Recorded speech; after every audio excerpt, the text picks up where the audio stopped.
सबेरे बहिनी छोड़ी चली जाइबू होते सबेरे बहिनी छोड़ी चली जाइबू सुन कही के अंगना मारहो उड़ जाइबू पखिया पारहो। म्यूजिक डायरेक्टर मिथिलेश भोजपुरिया। रोवेले बाबू माई रोवेले भैया हो मिले तहरा खुशिया जा रहो जीवन में फूल खिले चाह तू जवन मिले खुश रहिया बहिनी मारहो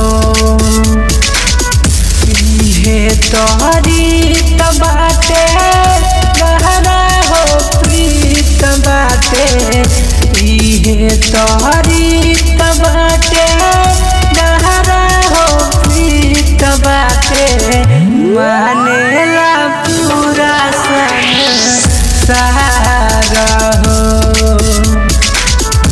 उड़ जाइबू पखिया पारहो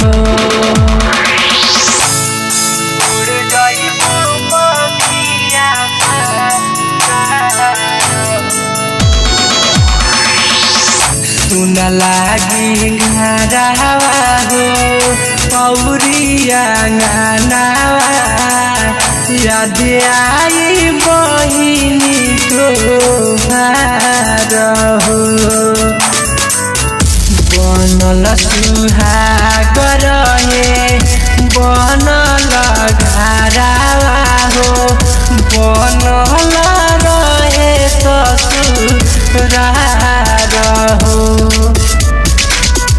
कहेले माई राजा राजधानी हो कहेले गोल्डन मिठू राजधानी हो उड़ जाइबू पखिया पारहो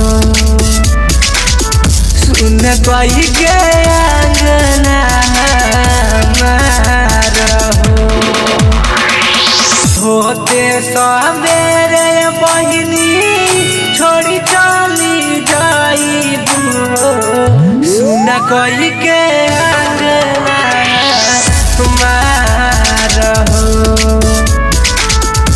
उड़ जाइबू पखिया पारहो। माही रिकॉर्डिंग स्टूडियो जगदीशपुर।